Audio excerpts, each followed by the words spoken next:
Good morning, Paige. How are you? I'm doing great. How are you doing, James? Very good, very good. It's great to span the time zones from what's almost a completely dark 4 o'clock London over to LA, where you're facing the new day. And it's great to have a proper conversation because we've swapped messages before, emails and Facebook messages, but it's the first time we've actually talked sort of face to face, albeit The over new Zoom. face to face. Yeah. Yeah, yeah, exactly. We've got used to this in the last couple of years, so it feels like the new normal now.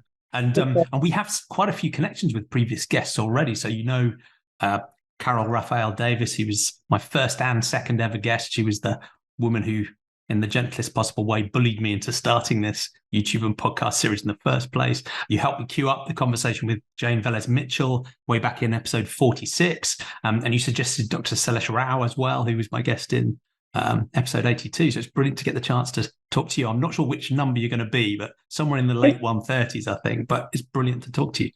And as you all know already, this is a series of conversations about what I think was the two deepest philosophical questions: what's real? How should we understand reality? And what and who matters? Questions of epistemology and ethics. And I have an obvious bias because I'm trying to popularize and develop this really pluralistic worldview called Sentientism, which I summarize as evidence, reason, and compassion for all sentient beings. So it suggests a naturalistic approach to understanding the world. And it suggests that when it comes to who gets our compassion, it should be all sentient beings, every being that can suffer and flourish in particular. But I'm talking to people in these conversations who disagree or maybe agree with different parts of that worldview. So it'll be great to understand your own story and where you've got to now. And now I'm going to shut up and let you introduce yourself for people who don't know you already. I appreciate that. Thank you so much. Well, I'm the communications director with Unchained TV, and we're a streaming platform, global. You can get it, all over. You just basically go to UnchainedTV.com. And also work with the acquisitions of content. We have great content, documentaries and music videos, cooking shows, and everything that somebody who's looking for free content, anybody who's looking for free content, and that is the number one searched word, is free. So when they're looking for free content, they just want to dive into something, they're going to lay into Unchained TV and then find all kinds of information that maybe they didn't know before, that maybe is on the mainstream, but most of it isn't. So it's information that's available at people's fingertips, which is really great. It's a newly launched, but we're over 1 million views globally. And people are watching it in places like Estonia and places where they can't get other content, which is really cool, getting this message out there. So that's one of the things that I work with. And I'm also working with Gwenna Hunter, who's just recently launched the first brick and mortar vegan food bank in the nation. And she's the first Black woman to have launched one. And she's also bringing food insecurity or security to universities in the California area. So those are some of the projects I'm working with. I also help support the communications and the production of Climate Healers, what we call VCOP now, Vegans Convergence of the People, and it's coming together a quarterly and we have conversations about how to have a vegan world by 2026. Dr. Silas Rao's pinky promise with his granddaughter. So those are really kind of the three main projects. I also have 2 children. They're grown, but what that's like. They're in their 20s. They're still in university here. And yes, those are some of the things I'm working on. Brilliant. Thank you. So sort of global digital stuff, and then also some really practical on the ground work too. And a couple of kids. It sounds like a bit crazily busy life. I don't know how you do it all. I always forget to promote my own project too, my very own, which is called Plant-Based in the Burbs, and it's a cooking show, and it's actually available on Unchained TV. So I do have to say, watch Plant-Based in the Burbs, and it's a fun cooking show with my partner Sherry Cherie, and we just basically show how easy it is to bring plants on your plate. Yeah, and awesome. In a very simple way. And people should definitely come to you rather than me for cooking advice, because I just had a cold can of baked beans for lunch. So it was nutritious and healthy and plant-based, but it's probably not going to set people's gastronomic senses alight. But yeah, so go to you, not to me for that. Thank you. And you've in the work you've done, you've seen so many different types of advocacy and activism as well. That's fascinating in our final question about the future. I'd love to get your views on all these different ways of pushing us towards a better world. But before we get to those, let's dig into some of these fundamental philosophical questions. So the first question I'd like to ask is, what's real? So for many of my guests, that's a story about how they grew up originally, and was that in maybe a quite naturalistic, scientifically minded, maybe agnostic or atheist family and social context, or one that was maybe more mystical or spiritual or religious in some sense? And how has that side of their thinking changed through the course of their life, if it has? And where are you now? So how do you think about those big questions of what is reality? Is there a God? Is there supernatural stuff? Yes. Well, I appreciate that question. And I feel like having reviewed these questions, I want to start with something that I did in my 20s. I did a workshop, and it was about paradigm shifting. It was about thinking about what is real, how do we come to know our world from the beginning, and conversation languaging. And so what I mean by that is, when you think about, we are human beings, and we came through knowing ourselves through language and the agreement on certain things about language. And so when you think about it, in American English language, we've agreed on certain words, apple being apple, pear being pear, running is running, sentience is sentience, humane is humane, inhumane is inhumane. So when I think about, before I was in my 20s and I did this workshop about paradigm shifting and learning that what is real is what you say is real, in a sense of what you've learned from your background, from what all the experiences, and then the conversation by which that you create for yourself about what is real. Because what is real, and then we've agreed upon as social dynamics and cultures upon what is real. So, I'm jumping into something, dog meat trade, dog eating is acceptable in certain cultures. Horse meat is acceptable in certain cultures, where in other cultures, horses are revered. They would never eat a horse, right? So my point is that before, in my 20s, I accepted things for what was told to me.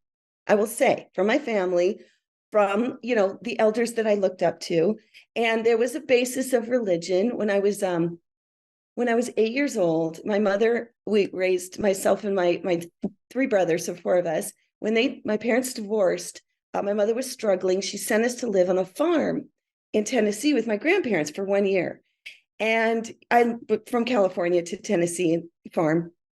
And I remember thinking that life was very different for them. And there was a different set of ethics and morals, it felt like, in some ways, that I had seen before. And like hard work, working, getting up in the morning, they were cattle ranchers, my aunt and uncle. And my grandparents were helping my aunts. This uncle had passed, and they were helping keep the farm alive, right? And I had no idea what was going on. But the hard work, the love I saw between my grandparents, and these were things that I took with me when I moved back to California a year later. And I remember thinking, always, when things got a little crazy in my life, in the 10 years my mom married a man, and it was a bit nutty. There was a lot of it was very different than the farm, let's put it that way. We became very wealthy, and it became this kind of wealth that was I think misused in a lot of ways. And different world. A different world. And the thing that sticks with me the most is those morals and values and ethics that I learned and became part of my reality, became part of my real, because I chose that. I chose to, and my brothers as well, we chose to remember those times and take them through to now how we're raising our families. So I know that it's not the philosophical, scientific, academia way of thinking. It's probably more spiritual than anything. Yeah. And I would say that I'm more spiritual than I am religious. Yet it's given me a framework to look at everything, like as an animal activist now. When people say to me, but I only eat humane meat, I think, okay, but let's talk about that. Because is it humane for you? You actually feel it's acceptable for you because there's a group dynamic, there's a group acceptance that the way in which that animal is killed is humane. And I looked this up. This is back in the 1800s in the UK, where humane was created. And there was probably people who felt the sentience of animals fighting against the farmers and saying, okay, let's come to an agreement. And now we're living inside of these.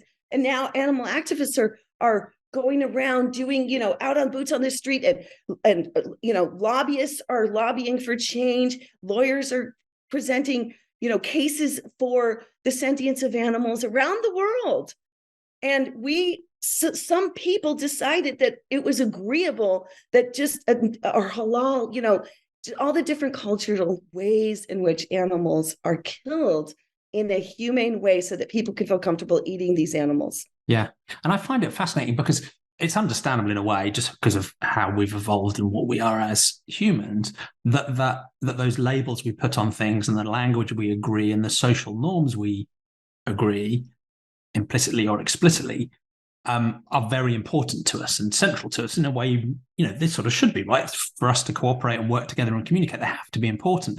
But it is really easy to forget that they're not actually reality, right? They're things we have constructed to put labels on. Now, at the same time, that doesn't mean they're not important, but I think it does mean that we have to remind ourselves that these are labels, this is language, these are things we're using to describe and to imperfectly understand things, but they should not be set adrift from reality, because if they're set adrift, we can end up doing terrible things or believing things that are wrong, or even just having arbitrary views about things that have no connection in the real world, which often has negative effects as well. So find they're important, find they're central, we need them to communicate, but they have to be tethered to actual reality in some way.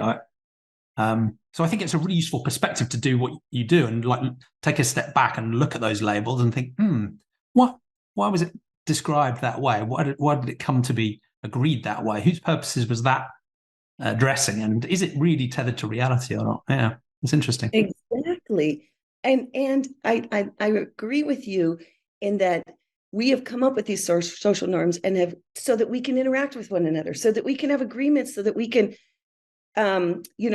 socially.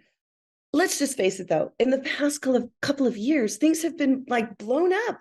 And I think people are starting to look at what is real, what have we decided, who aren't the people that we're going to trust in, who are we believing, and really taking some power back in ourselves and our communities and with our families and saying, how do we want the future to be? A lot of systems are breaking down in a good way. And I mean, some are breaking down not in such a good way, like here in the United States, but actually at the same time, it is good that things are breaking up. I think it's been an upheaval that we need to look at things and say, is this how we want to continue? Like, for instance, with our climate crisis, COP27 just happened. And what's happening? What changes are actually going to be made versus, all the same kind of posturing and optics to look like, the greenwashing things that are going on.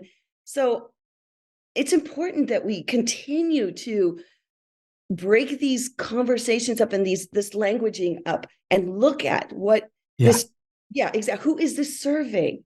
And is it really serving us as human beings as an evolution to evolve? Yeah. And I think breaking those concepts up and reevaluating them, if you like, checking back in with reality is absolutely centrally important. And the climate issue is a great example where we have to, hold on, let's check we're really understanding what's going on here and not just drift off into a direction.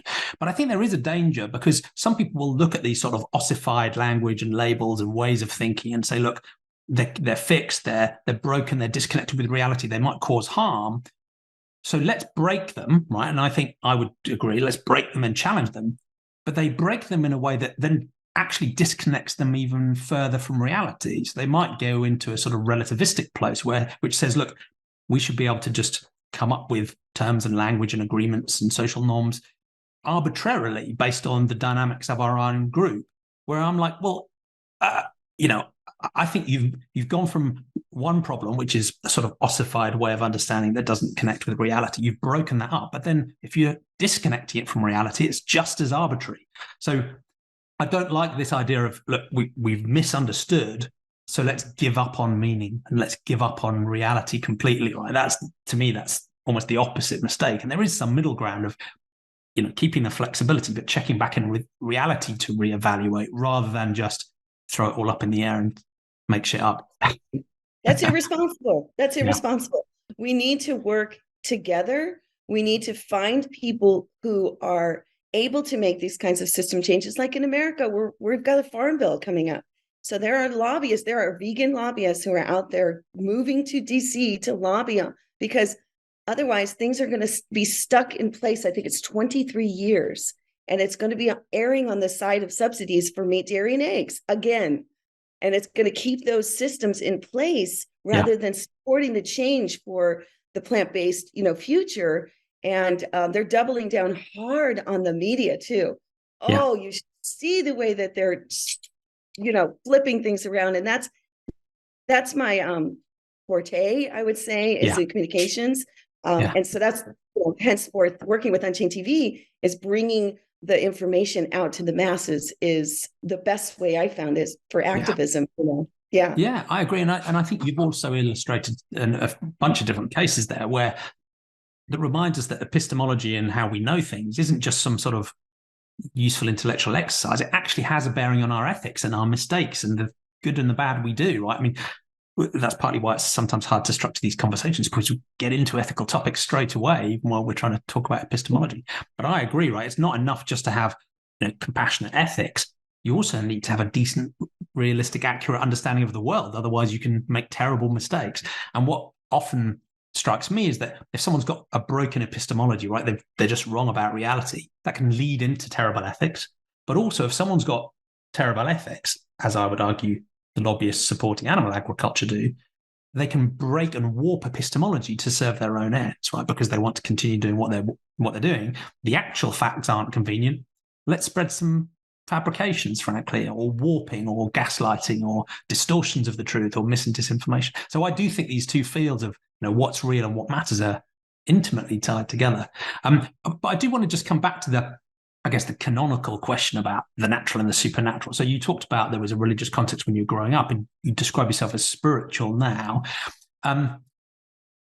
When you were more classically religious, was that the sort of usual textbook, God, heaven and hell, Bible type stuff, and you believed those things, and then you moved away from that to a spiritual way of thinking?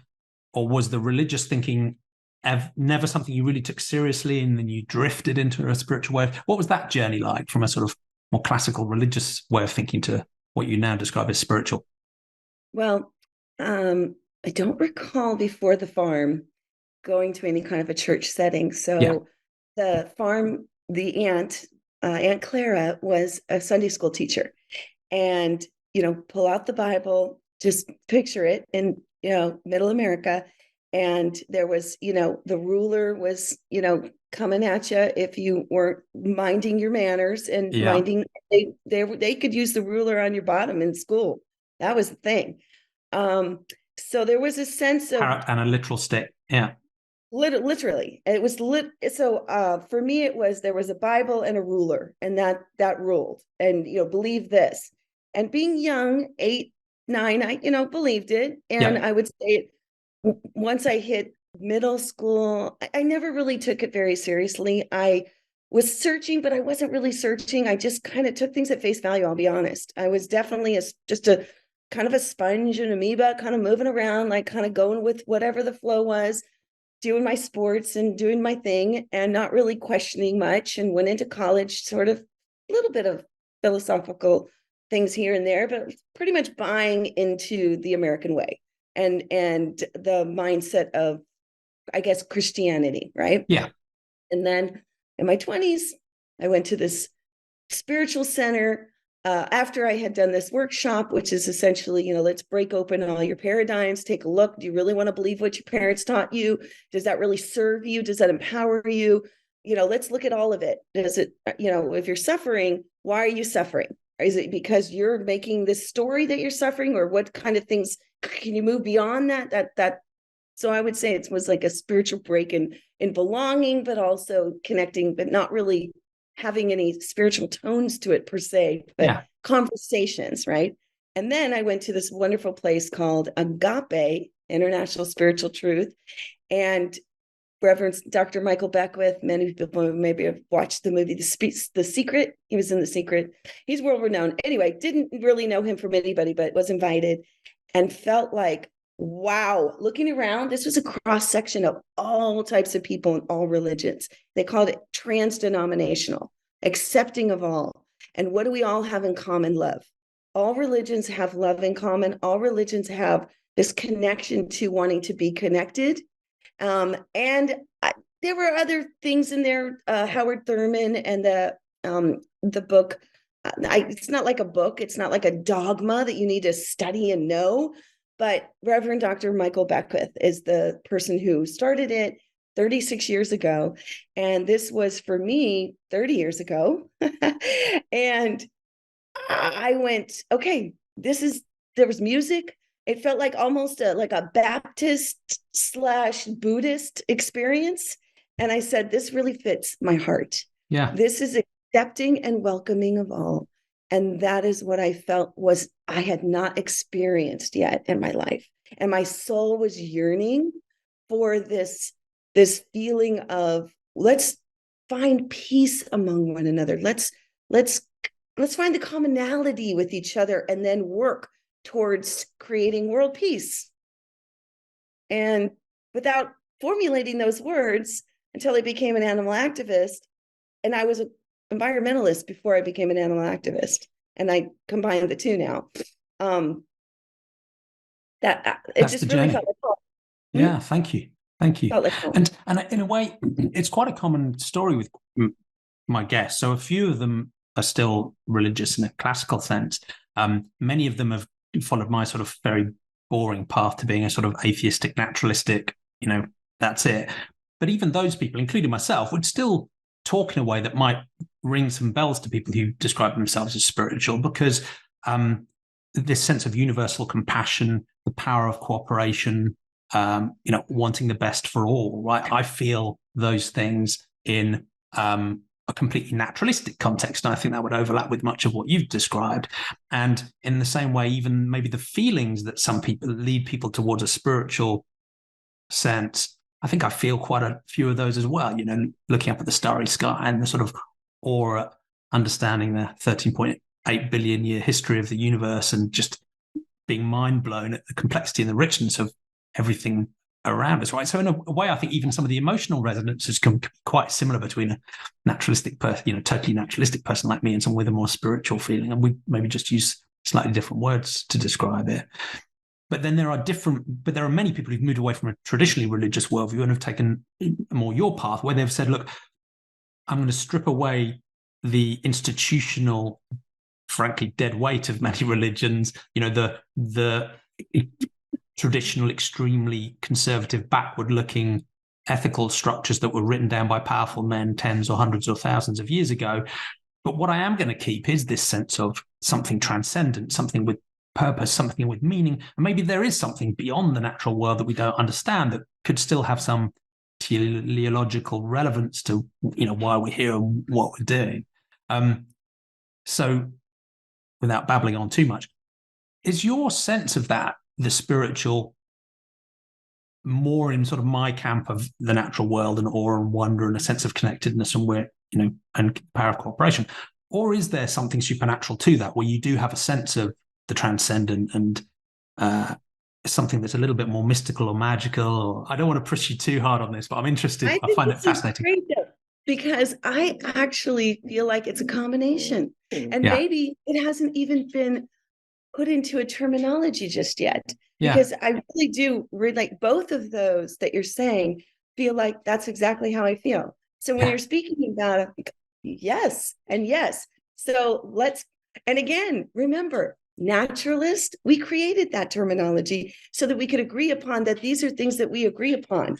And so then we can feel like it's a sense of belonging for us, and I mean, animal activist, I feel like I belong in part of a group that is working towards animal liberation and human liberation, for at least for me, it's for all liberation, So I think it's a combination. Yeah, thank you. No, that's great. That's great. So one of the other things I find interesting here before we move off this epistemology question is I think there are many of those sort of more modern spiritual movements, and I don't know the details of The Secret, but I have a rough idea of what it's about, and some of the movements around that. I think there's a lot of good there because it is about universal compassion and world peace and coming together as a community and sharing this sense of awe.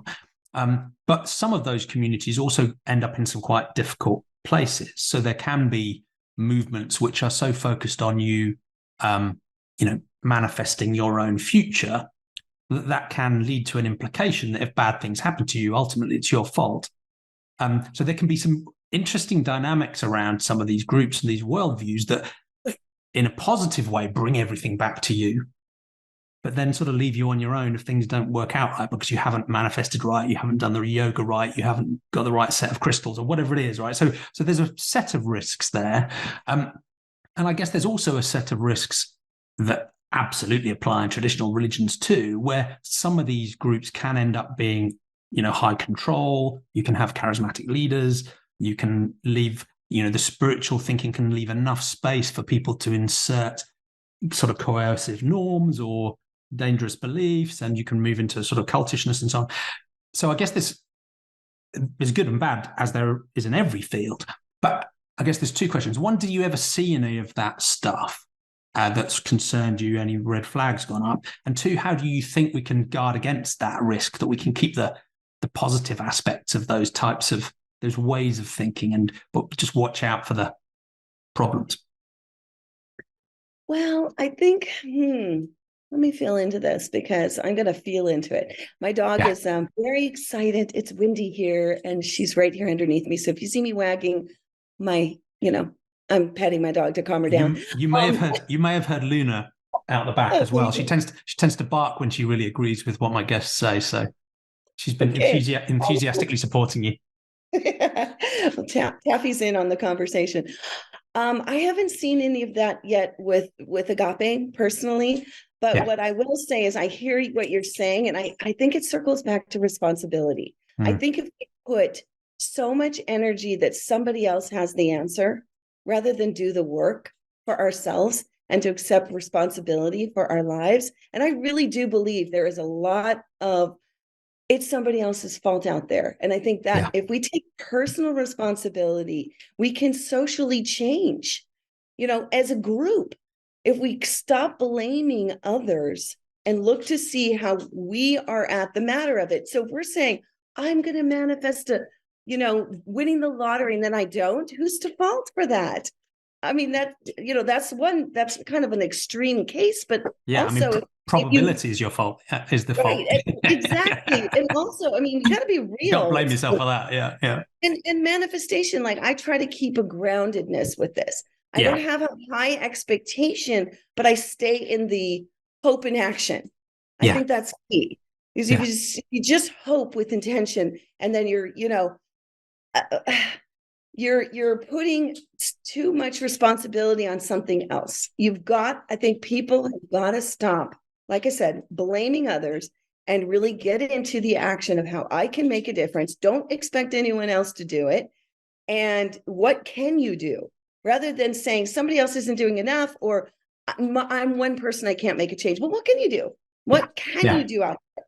And there's lots of ways. You can do clickable activism. There's lots of things you can do to change, meaning you can sit there and share things and promote things and all that right from your seat. You can sign petitions. You can make phone calls, Now that's great, because it's like a trying to find that middle ground, because blaming others and everything else too much doesn't help, because it removes your own agency and saps your own will to do anything.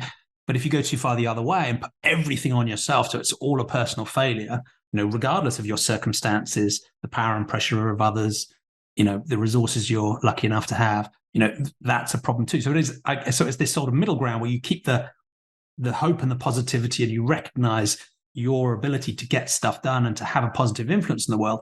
That's got to be a realistic, right? It's got to be, you can't be too hard on yourself either. Is that? I see what you're saying, but I also think that we as human beings don't want to suffer. And that want to put the blame elsewhere, and we don't want to go through what it would take to go through the eye of the needle and accept the responsibility. Yeah. And okay, I'm going to say it. All of it, everything that has ever happened to me, and I'm going to speak for me personally, and this is also something that I learned, I take full responsibility for. And this is even, if I may say, child abuse. So I'm going to accept responsibility. I know that's what, but I have chosen that to look to, because it empowers me to take responsibility for the actions that I took leading up to that moment. And I'm not saying this is for everyone. I promise you, these are like, people have gone into prisons and forgiven people who have killed their children. I don't know if I could do that. That's like a forgiveness and an acceptance. It's not saying that it's okay. It's not saying, but it's a way of moving forward. Yeah. Rather than dwelling in the past and being so angry and miserable, I have chosen, I'm a very happy person, given things that have happened in the past that I put behind me and have, some people may think, has she struggled at all? Well, I don't need to like go through the list of things, but I do have a brother that took his life at 19. That was very shocking for me. When I was 19, he was 20. That turned my world around. The personal struggle that hurt very much. And then I had blocked out the child abuse until I had done this work and allowed myself to go there and look places. Losing both parents to brain injury type things, at my father at a fairly early age in his 60s and my mother later.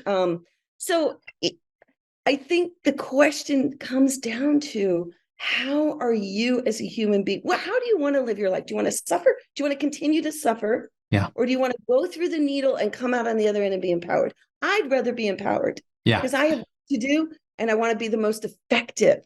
And I find if I'm suffering, if I'm living in the suffering, if I'm living in what happened in the past, or if I'm living in making others wrong, that's not moving me forward. That's a lot of energy spent on feeling sorry for myself or being angry and not moving forward. So thank you. And I get that. I get that sense, and I can see the value and the power in that. Right, you maintaining some agency, staying positive, looking forward, and I can also see the power in forgiveness, even in very difficult situations. I mean, I have so much respect for people who have the bravery and the presence and the maturity to forgive people in those sorts of situations. But that still seems very different from taking that responsibility on yourself when you genuinely are the victim. And I do worry that edges towards a sort of victim blaming mentality of saying, well, you're the victim. Ultimately, it's your responsibility and you should take that on. That's different from forgiving others. Do you see what I mean? That's where I get nervous. I actually stay curious with people. I don't walk around saying you're the victim and I have chosen not to hold that space for people anymore. Yeah. Because that is also unfair. Each person's experience is their own. And so I guess what I'm saying is that, again, going back to how do you want to feel empowered in your life? And there are definitely scenarios where there are victims and perpetrators. So and systemic influences that we have very little control over, frankly. Exactly. And I'm speaking to my life experience. This is my life experience that I've been given, and how can I best utilize my life experience to the maximum of my life experience and to bring voice to those who don't have an opportunity to speak for themselves. And trust me, I could be doing so many things every single day. And I've chosen animal activism, and I've chosen what I feel is the justice around the farm workers, the slaughterhouse workers, the children that are working in slaughterhouses. They just discovered here in America, 13 of them were, they're 31, and they were like 13-year-olds. It's horrible. Night shift, working in slaughterhouses, having to work around in those conditions and so forth. The list goes on for what I do my best to do, and I could probably do more. And I'm also choosing to show my children, don't live in a space of, I have privilege here, I'm going to do nothing. No, be active and work towards the justice for others. That's important for people. My message is, it's important. Don't just sit in your wealth and say, I'm done, and maybe just contribute here. What can you do? Yeah. There's so many things we can do to impact change for others in a positive way. Yeah, thank you. That's a powerful message. And we've already started talking about the second massive question of what matters and who matters. And like I said, it's really hard. And I don't think it makes sense to separate the conversation in a way, despite the way I asked the questions. But you've already given lots of hints about how you might answer this question about what's right and wrong and good and bad, and who matters. I mean, it's very clear that you care deeply about non-human animals, not just human animals. You've talked about justice. So again, I'm interested in how you, as you went through that life journey from sort of religious to the sort of more spiritual way of thinking, how you think about good and bad and right and wrong. What are ethics and morality even mean to you? Because in a religious worldview, you're sort of given a list of rules and a God that will punish you, right? As the supernatural version of your, the aunt with the ruler, if you like. So it's sort of, Bible. It's sort of laid out for you, and in a way, good and bad is really a question ultimately of obedience. Right? It's not a question of necessarily ethical behavior. But once you move away from that, how do you think about what matters and also who matters? It's when I think about it, one real cornerstone is thou shalt not kill. That's a cornerstone for me. And it's interesting, these come from the Bible. And it doesn't mean all the commandments are rubbish. Right. Do unto others as you would do unto yourself. Yeah. So, and some people, may not treat themselves kindly, so they think it's okay to, be unkind to others. But, when I think about who matters, I mean, listen, I came to this awakening 7 years ago. I wasn't always vegan. Yeah. My 13-year-old How did you go through that story? Yeah, because I assume you grew up like a normal American, right? Like you said, ranching and. Yes. But then from that experience, moved into essentially all needs met, and for 10 years, and then, on my own. So my daughter comes home. She's 13 years old. She's 21 now. Before she was 14, she comes home and she says, I'm vegan, Mom. And I said, oh, well, how'd you come to that? She said, well, I'm doing a research project in middle school on food waste. And essentially she stumbled into videos about animals and how they're treated. And she was a self-chosen vegetarian at 9. And it's interesting. Wow. I didn't even know that until later, that she would not eat any fish that we put on, or any chicken or but she never said anything about it. She just chose that. She had an awareness that she said, I'm no longer going to be eating animals at 9. And again, I find it astounding because she tells me this later. So I start cooking things and learning, but I wasn't, it was inconvenient. And we Americans, and many people, I would say, human beings, look for convenience. We try to get into our comfort zone as much as we possibly can, I think. But it sounds like you didn't. It sounds like you didn't have a sort of identity-based reaction to it. Like, we come from a ranching family. Are you rejecting? Was it just the inconvenience thing? Was it, or? No, I will say there was an identity of, well, we go to sushi and we eat out with friends, and this is going to mix up the pot with the family gatherings. And what are we gonna? How is For her it was one thing, but I wasn't even thinking vegan when she went vegan. I was like, okay, that's her thing. I'm going to support her, but this is inconvenient. So you got to fit into our lives. Yeah. How's this going to fit? But it was still her life. Yeah. So I was enough to like, okay, it's her life. It's going to inconvenience me, but I can cook something. I kind of don't want to. So how am I going to? So I started to get busy. And then, having had a dear friend, she's my dear friend, 15 years vegan. And she was not a vegan, that it was the annoying vegan, but she's not annoying. But we had to take the goat cheese off and put it on the side for the salad, things like that. Just we had to be mindful. And looking back, like, she had a request, and we would honor it, but it was a little inconvenient, Yeah. Mind you, 6 months later, I had been absorbing. There was a restaurant nearby that has messages up from Christspiracy. that and other messaging about like beans versus beef, chickpeas versus chicken, and putting them on a big screen. So I would eat their delicious food, watch the imaging, like, So I had some imaging happening, and then Cowspiracy had come out. Being an environmentalist, I thought, I'm going to sit down and watch this movie. I've heard about it. People are talking about it. I'm going to see what this is about.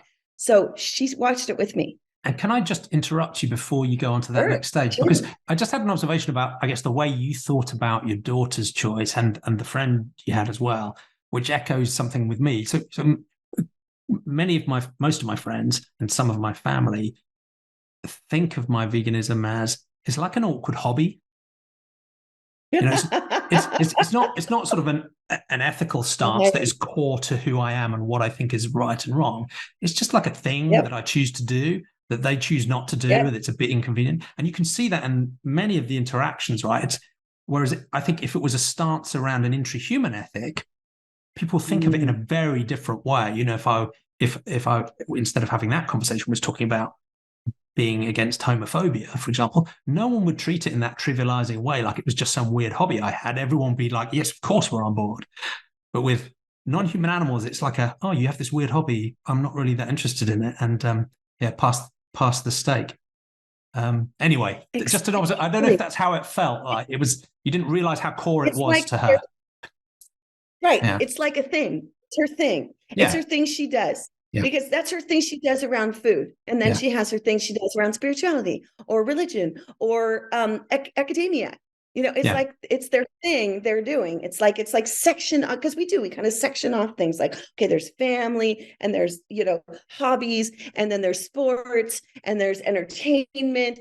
And then, you don't think about food. Most people don't think about that they haven't chosen the way that they eat. They might say, I choose healthy. Yeah. I'm going to choose healthy. I'm going to be a healthy person. That's like food choice is healthy. Think about that. I've never thought about that, but that makes sense because when I think about it, and also GMO was the thing that I was also involved in. It was like enough aware that food was what mattered. But I guess when she said for the animals, I got curious. I was like, interesting, but not enough because I didn't want to be inconvenienced. I didn't want to know. Yeah. I whenever I saw those crazy activist vegans anywhere at any place, I avoided them. Because and now you are one. That's their world. In other words, okay. I went to a Hare Krishna temple when I was in my 20s as well, just exploring, sat down, had a meal, and thought this is for them, but they're so generous. Some friends and I went, they had food, they were kind, and then walked away. That was their thing. That's their lane. They're doing them, and they were welcoming. I was like, that's beautiful. They were welcoming. So I kind of had that experience of like wanting to be welcoming. So my point is, to me, it was Caitlin's thing that she was doing. And I got to figure out as a mom, but she needs to help me because I was like, come to the grocery store, let's shop together. Yeah. But then, like I said, I sat down, seen enough information. She's sitting next to me. Within the first 15 minutes, I said, I'm going vegan because there was enough information about the resources that are being used to put animal products on people's plates. And I wasn't really eating burgers. I had a couple pepperoni on my pizza. I was mostly eating fish. I was pescatarian. So, and there wasn't a whole lot about fish, but I just I'm going all in because it's animal. And then somewhere in there was another message that clicked about animals matter. Animals have sentience. Animals, who do I think that I am to take another's life? And that's where I think the thou shalt not kill message came in for me. Yeah. Where who do I think that I am that I can take a breathing being's life and eat it when there are people who are thriving on plants? There was enough information there. I went click resources. And then the last one was, and I feel like they mentioned this in the movie somewhere. If what I'm doing is affecting marginalized communities or anyone else that negatively by what they're providing for me on my plate, that's injustice, and I'm not going to participate in that. Yeah. And I'm committed to leaving a planet better, or definitely, hopefully not worse for my children than it already is. So if I'm contributing to that, I got to stop. Yeah. I'm going to stop. And it's funny because I wasn't really in on the animals just yet. It was discovered the sentience of animals through the activism that I did, looking in pigs' eyes as they were on their way to slaughter, giving them water with the Save movement, and other things that I've done over the 7 years, that I put myself in those situations because I thought, I've got to learn this. I don't know this. And watching Earthling Ed videos and, learning like, is this really going on? Because the veil just kept lifting and lifting, and layers and onions peeling away. Like, I've been lied to all these years. What? It's amazing, isn't it? Gosh. It's so mind-blowing when you look back on it and go, how did I think that was normal? How did I not know that mother cows its milk comes from mother cows? How did I not know that? Being a mother who nursed both of my children. Yeah. I don't know this. It's just ice cream and cheese and yogurt, and they don't take the babies away. They let them nurse until at least that's what my thing. They must let them, and they got to move on because they've grown. They've weaned, because my son weaned himself. Like, he just one day goes, nope, done. Let me have, let's move on. My daughter was like, no, I'll hang out with you for 2.5 years. Let's do this. And so I thought that's what must have happened with baby cows. In my mind, that's what I justified. Yeah. But I couldn't get this. I had been so duped by all the messaging that I didn't connect. I'm going to own it.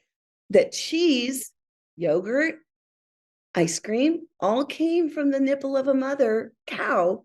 So when I took my babies off, I said, there's no way they're drinking cow's milk, at least not for a while. But I handed them cheese sticks, yogurt, ice cream. Did not make the connection. And that is purposeful, and I get that it's not my fault because I was told this. However, I take responsibility now, right? Once you know. Now you know. Yeah. No, and that's the thing. And that's the part about responsibility too, I want to say. Because this is a victim until you have that awakening of maybe like seeing, and I'm not saying this is going to,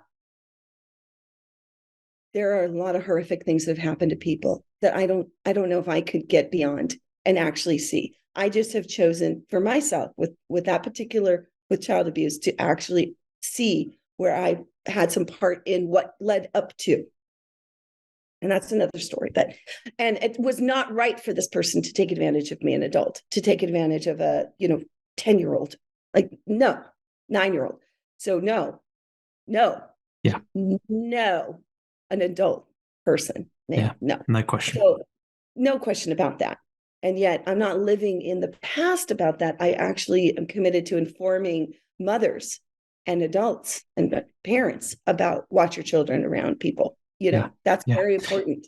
And I think I don't want to draw you back to that, but I do think there's a link there to the compassion we feel for others and we feel for ourselves. Because I think if we're too hard on ourselves in terms of our own responsibility for things that we may not have had any power over, there is a danger we lose compassion for ourselves historically or day to day, right? And I do think that compassion for ourselves requires us to be clear with ourselves and not pander to ourselves and not blame others. But it does mean we have to recognize the systems we're part of and the influences of others and what we could and couldn't do at certain stages of our lives. So that, I think that compassion is core, but I think that also relates to how we think about other people too, because I think you've been very clear, right? You choose how you want to deal with your stuff and your life. And I think that's completely clear. The red flag for me is where people start to apply that to other people. And again, those are some of the red flags I was mentioning earlier on, where if someone starts to say, well, these terrible things have happened to you, and basically that's because you're not doing what I told you to do, or you're not manifesting in the right way or whatever. Again, that cuts away at the compassion we have for other people because everything's your fault, unlucky. So again, I don't want to go over it again, but I think there's a link there between that sort of the appropriate level of self-responsibility and a harsh level of responsibility that can undermine our compassion for ourselves and others. Yeah. Yes, I agree with you. And I think that, the best way to handle that, obviously, I think is with a professional. I think I've come to this through multiple mediums of learning these kind of conversations. This is not an overnight sensation. No. This is years. And Yeah. I recently did another incredible workshop. Yes, and work. You got to do the work. You got to dig deep to do the work. And it might not be for you. You've reached a point where you're like, I'm not forgiving that person. And don't, if that's what you're choosing to do. I'm not saying this is my life. This is what I've chosen for me. So thank you for honoring that. And I never go around that way, like pointing the finger to other people and saying, you need to go do this. No, that's not compassion. Yeah, the compassion is exactly. If they want to hear. And I also don't go around saying like, I'm so much better than you because I did this work. No, it's actually, I have compassion for your situation. Like, what happened? Wow, that must be really hard for you. And not make any more judgment about that, but just try to empathize with another through, I think owning my own has allowed me to have space to empathize with other. I think that's the key that's happened for me, that's had me kind of mature in a sense, is come to a place now where I have empathy. I can listen to people rather than be wounded and broken and not able to hear because I can't, that's too much. Yeah. Because it was too much for a while. I couldn't hear. I couldn't have empathy and compassion for others. It's very difficult. But understandably. I think what's led me to want to fight for others is having gone through moments where I wasn't heard and I wasn't able to speak. I didn't feel I was able to speak up. And I wasn't able to tell my story and tell what was happening to me or to, stop and then ultimately stop, So I think being someone who was victimized and who experienced that I want justice for all animals and beings to be heard and to be free and to be free. Yeah, thank you. And I think that's a theme that runs through everything you've said about, I guess, your ethics and your morality, is that sense of, identification with the other and caring about them as imperfectly as we can in the same way they care about themselves. You mentioned the golden rule, and you can upgrade that to a platinum rule where we don't want for others what we want for them what they want for themselves. But whatever it is, right, it's that core of recognizing the perspective of another, their experience, what they value. They care about their suffering, they care about their flourishing, they care about their life and their death. And morality for me is just the choice for us to care too. And in a way, that's what draws me back to this idea of sentience, because almost by definition, sentience is the capacity to have your own perspective, to have your own experiences. So any being that's sentient, we can apply that ethic to, and any entity that we're sure isn't sentient, it's sort of not relevant because they don't have a perspective. They can't suffer. They can't experience things. They don't value their own existence. A rock doesn't value its own existence. So we don't necessarily need to in the same way. We might still care about it because of its impact on sentient beings. But that's partly why it's almost tautological. That sort of definition of morality, thinking about the perspective of the other, draws me back to sentience as the sort of check to make sure that we're including all sentient beings in our scope. Yeah. Thank you. So we've answered what's real and what and who matters, I think. The final big question is, how can we make a better future? And through the work you've done, both environmental work and for the last 7 years in the animal activist space, with social media work, your TV work, the food bank work, you've seen so many different types of activism and advocacy. I'm fascinated to learn your view about, big picture. How do you think we can make a better world? It's a crazily big question, but where would you start? I would circle back to what I said earlier, personal responsibility for social change. That's where it starts. If we really work on ourselves first, heal ourselves and take responsibility. And I want to kind of take that, what's happened to you, just not that you have to own that you had any responsibility. That's not what I'm saying. But so much of I see is just pointing fingers elsewhere when there's, so many pointing towards us. I feel if we start there, then I believe I have hope in action. There's a lot of systems that are broken that we are now acknowledging. They were set up broken, yet nobody was acknowledging that. And now, or systems were set in motion, for instance, oil being used for plastics. And it was accepted back in the 1970s, and it just polyester, and there were other forms of, like, hemp was coming into existence. Mushrooms were being explored, but those were pushed aside for oil being used for plastics. And now every single piece of plastic on the planet still exists. It doesn't break down into anything else. It still exists in microplastics. That's astonishing. And I'm not plastic free, so we're not talking about perfection, but it's astonishing. So there are systems, I feel, that are so broken, but we can't say, oh, they're so broken, they're hopeless. I mean, we can, but I feel that if, not if, because I have gone there, I've gone to, oh my gosh, 10 more years or 9, and that put me in a spot for about a few months. And then I thought, I've got to get in action. So, and work towards projects, because if we are burning up, and like David Attenborough, the Breaking Boundaries, the film Breaking Boundaries. If you haven't seen that yet, there's there's 9 boundaries. We're already broken many of them. We're in the 6th mass extinction. We're headed in that direction. Those are science facts. I think we need to sort out. We need to be connected. Yeah. So one of the things, I'm kind of off the question, but I don't have a solid answer. I think we need to work together. Yeah. And ways that we can, in villages, and in creating that village feeling again, finding your tribe and your community and moving forward in action.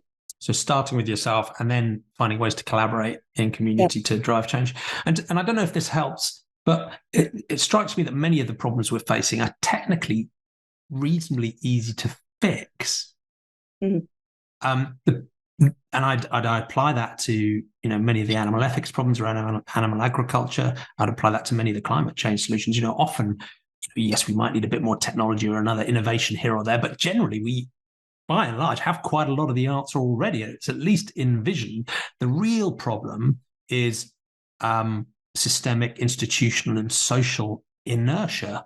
It's about lack of political will. It's about powerful social norms that we find hard to break. So it's more about, it strikes me that it's in many of these conversations, it's more about human psychology and human social norms and political lack of will than it is actually about, what are we technically going to do? I mean, the food system is one obvious answer, right? And I don't want to paper over the challenges of making that transition happen, but plants are edible. And so we already have the answer, because you could use half the existing agricultural land of the planet and make double the output. So there is no problem in a sense, right? But the problem is the social norms and the transition. So in that context, I guess persuading people and persuading groups and shifting institutional policies, is really where the challenges are.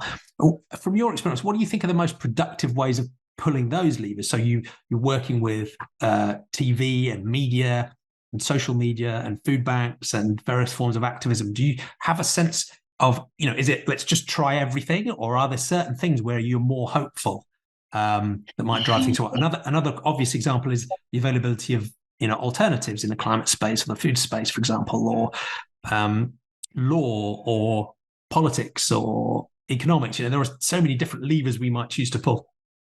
Definitely lobbying, in lobbying for a change in the systems with subsidies. I think that's one of the key things here in America, and I think around in the UK and around the world. Literally changing the policies that come from the government, because there's money that we spend as tax money, and that most people don't realize, especially it's just what we do.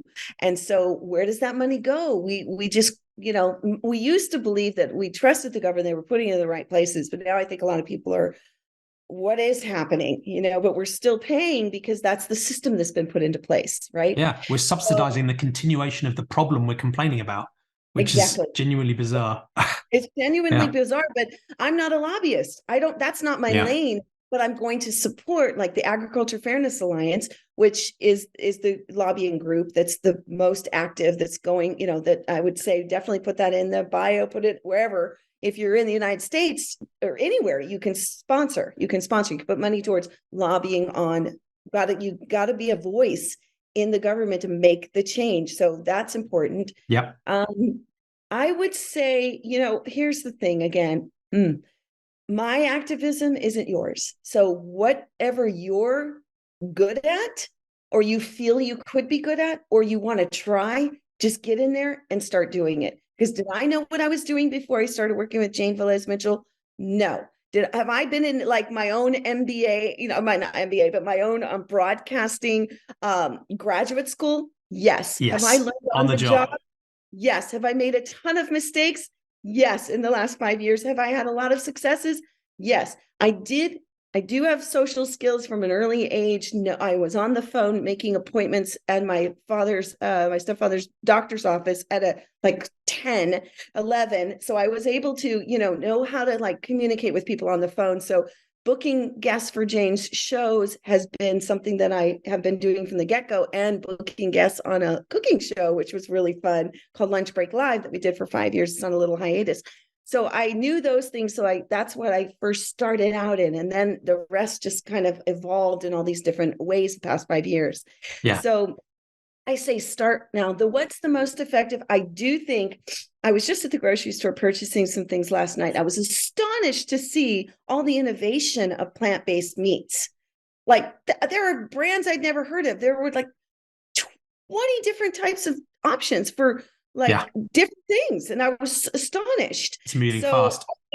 That's important, to keep innovating in the food space, coming up with things that taste delicious for plants. I think that's a powerful way. I think getting food on people's plate and getting healthy food is important. And then what I feel like Gwenna Hunter is doing with the Vegans of LA Food Bank is she's basically bringing food worthiness. Everyone is worthy of a healthy meal.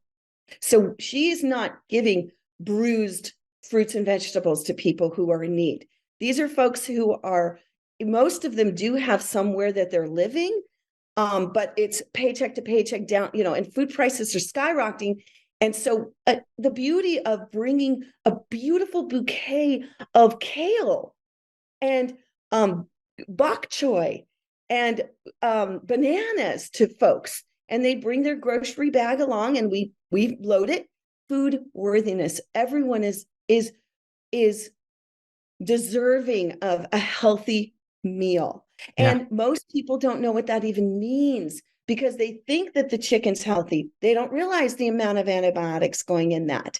They think that piece of fish isn't full of microplastics or full of chemicals, and then you go into the sentience of the animal. You're digesting, in a spiritual way, you're digesting what happened for that animal. That animal does not want to die. I mean, if anybody out there has seen those videos where the lobster's trying to climb out, or the cows are, breaking through fences here in America and taking off in the middle of the freeway, and pigs are jumping off slaughter trucks that are transporting them to the slaughterhouses.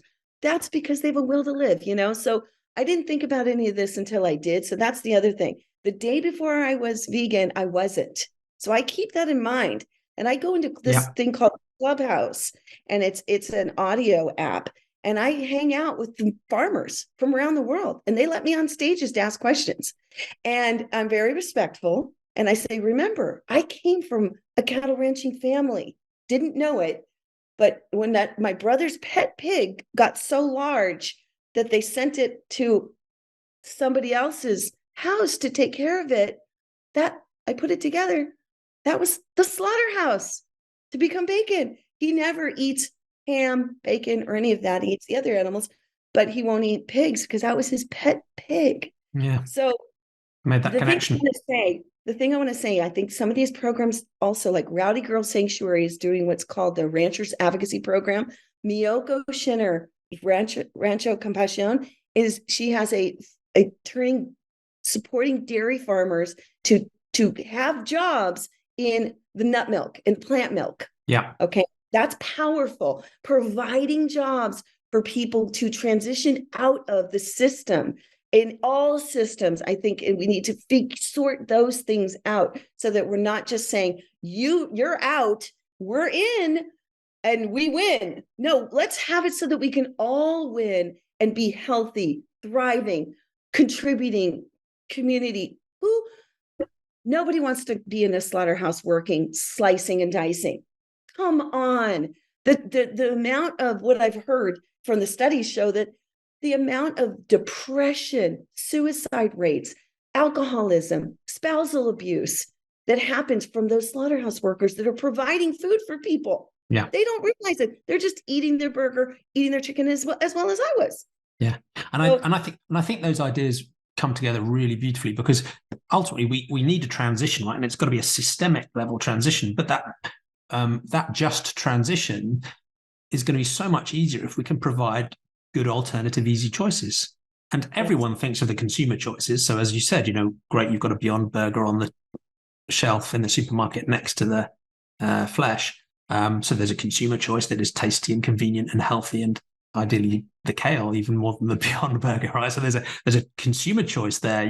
Maybe even the idea of, like, we have universal basic income, an idea of universal food that is worthy, everyone is worthy of, and everybody can consume.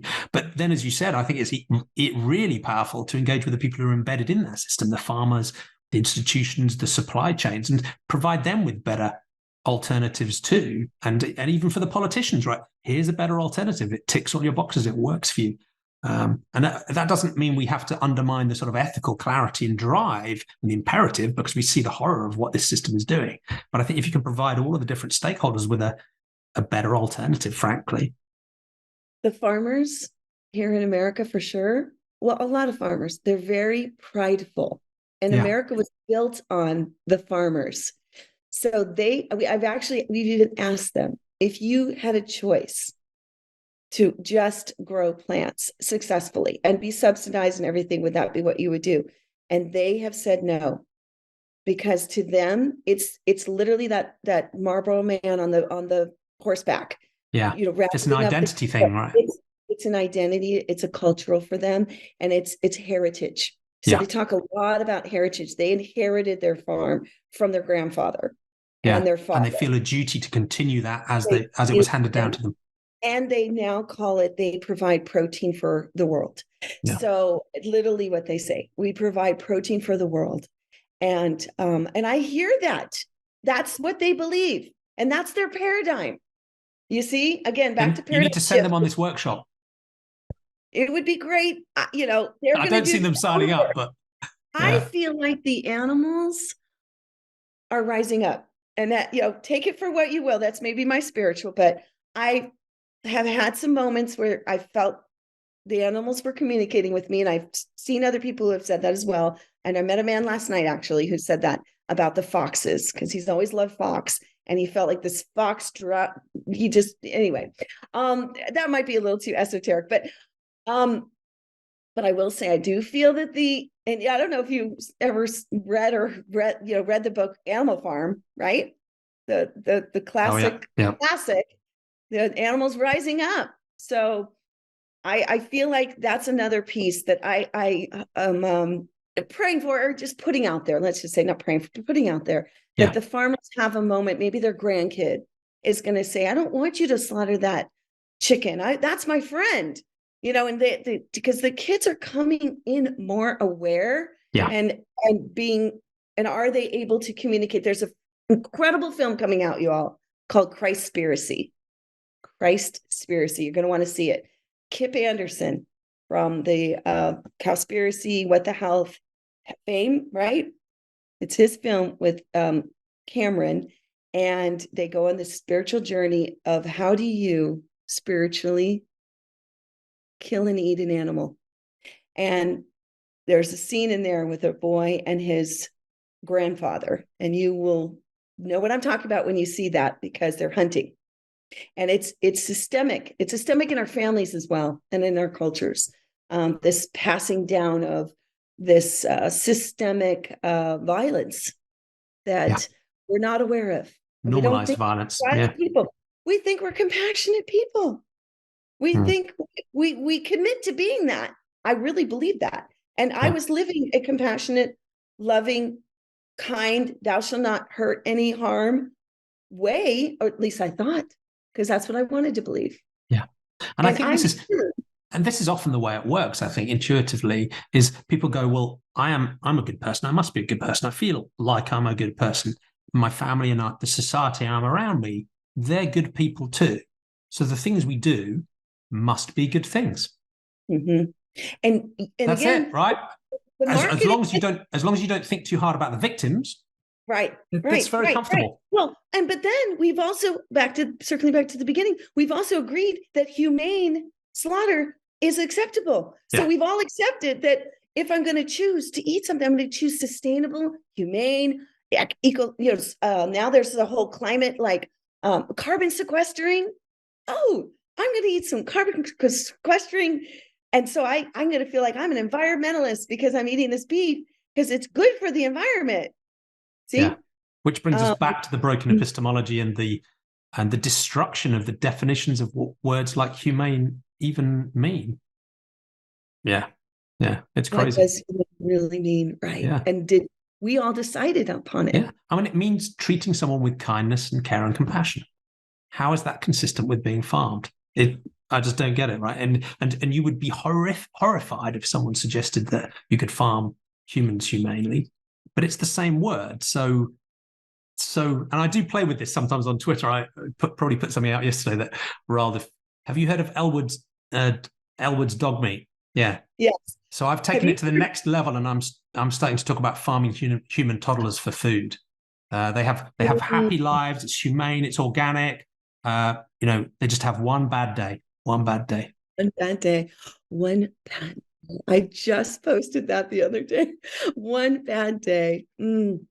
Anyway, so that's been brilliant. Thank you so much. What I think comes across to me is you look at the problems we're facing with very clear eyes, right? And you see the depth and the severity of the problem, but it shines through that you still have optimism and hope and a sense of however tough it's going to be, we're still going to do what we can, that runs through all of your activism. Is there anything else you'd like to add into the conversation about how can we make a better future? Or have we given a sort of picture of how you think about that?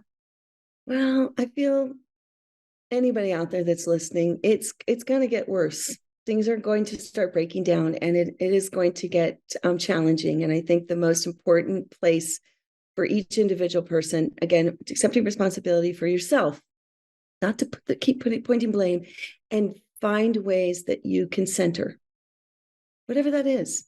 Yeah. Whatever that may be. That's not my center, is not yours, but center yourself. And what does that even mean? Well, that means ground yourself. Yeah. So ground yourself in your truth, who you truly are as a good person. Every person, I believe, genuinely, down to the core, is born with compassion, empathy, love, care, kindness, justice. And then we get tainted along the way. Yeah.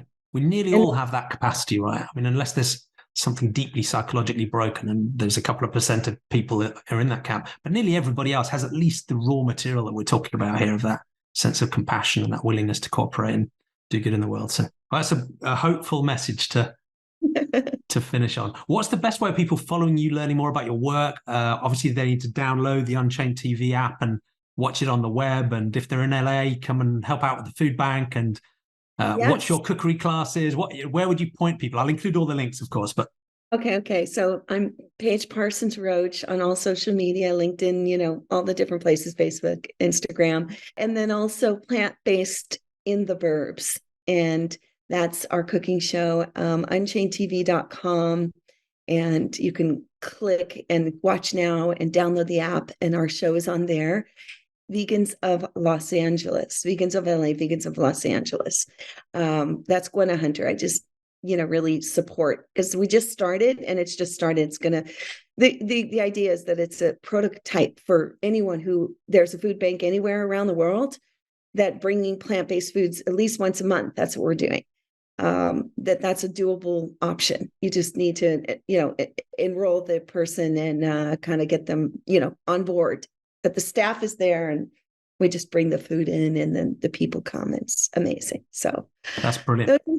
Yeah. Well, I'm sure my tiny audience will come and follow you and support your amazing work. Thank you. And it's brilliant to have you in our Sentientism Facebook group too. So thank you so much, cool. Jamie. I appreciate this conversation. I love bringing about conversational change. So thank you again. And these are the most important questions, which is why I just can't let them go. Well, thanks for watching, everyone. We appreciate you. See you next time. Thank you so much. Please stay in touch, Paige. Lovely to talk to you. Okay, you too.